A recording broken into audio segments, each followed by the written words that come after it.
रुपाली चाकणकरांविरोधात केलेल्या पोस्टवरून चाकणकर समर्थक महिलेने एका महिलेला धमकावल्याची ऑडिओ क्लिप समोर आली आहे। राष्ट्रवादी काँग्रेस शरदचंद्र पवार पक्षाच्या महिला प्रदेशाध्यक्षा रोहिणी खडसे यांनी हा ऑडिओ सोशल मीडियावर पोस्ट केला।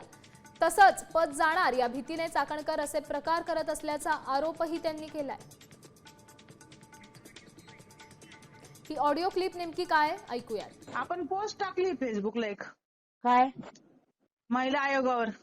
हा मग तुमच्या घरात पोरी बिरी नाहीत का तुमच्या स्वतःच्या? मग काय झालं त्याला?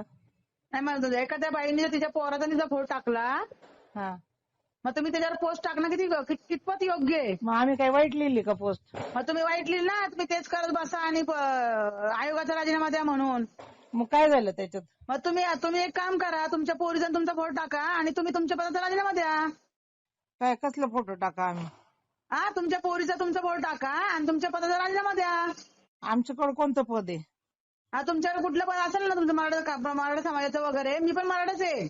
हा मग तुम्हाला काय झालं आपल्या एवढं? गाड्या गोष्टी करू नये आपण।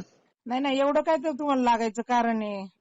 तुम्हाला पण काय गरज आहे कुठल्या गोष्टीमध्ये पडायची? जे आपलं काम आहे ना तेवढंच काम करायचं आपण। तू पण बाई तुमचं तुम्ही काम करा ना। आता या क्लिपवर रोहिणी खडसे यांनी काय प्रतिक्रिया दिली आहे पाहूयात। रुपाली चाकणकरांचे कार्यकर्ते महाराष्ट्रातल्या माता भगिनींना कशा प्रकारे धमकावत आहेत याची एक उत्तम उदाहरण मी त्या ऑडिओ क्लिपच्या माध्यमातून महाराष्ट्राच्या जनतेला दाखवण्याचा प्रयत्न केलेला आहे।